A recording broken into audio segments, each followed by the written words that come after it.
Textově jde o vcelku různorodé album, přesto se v celém jeho průběhu jako společný jmenovatel vyskytuje konečnost a zmar, jak už napovídá samotný název alba, kde slovo Annwn symbolizovalo v keltské mytologii sídlo duší zemřelých, tedy podsvětí.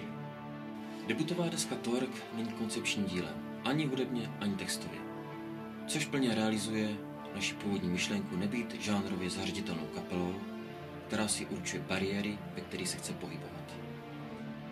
Tematika textu se rozhodně nezaměřuje pouze na akt fyzického skonu.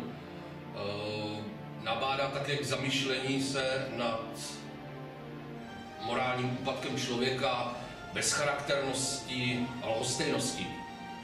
Naším nepsaným motem je skládat hudbu energickou a srozumitelnou, která osloví posluchače jak při domácím poslechu, tak i při živé prezentaci. Na texty klademe velký důraz a na albu rozhodně nezastupují pouze doplňující nebo nějakou druhořadou roli ve stínu hudby. Naopak, texty od počátku cíleně spolu utvářejí charakter a náladu všech z 9 skladeb, které jsou na albu obsaženy. Každá skladba je dokladem jednotlivých vývojových období, aktuálních nálad a emocí, které jim vtiskly svou jedinečnost.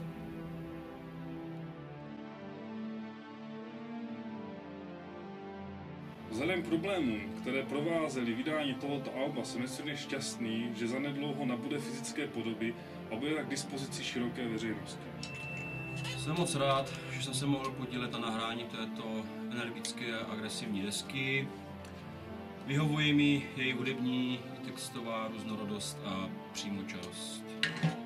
Rozhodně nejosobnější, nejpřesvědčivější a nejupřímnější album, na kterém jsem se kdy podílel. Vydání této desky je výrazným mezníkem v existenci naší kapely.